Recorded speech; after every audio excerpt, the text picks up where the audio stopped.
Hey guys, welcome back to my channel. Strawberry season is still on. So आज हम बना रहे हैं easy strawberry suji cake. Let's start.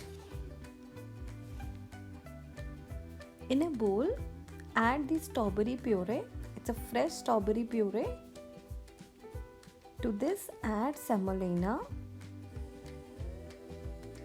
Then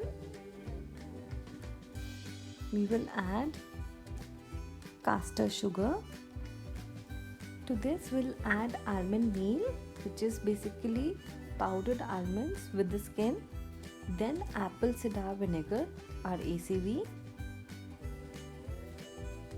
Next goes in the bowl is baking powder, and lastly oil.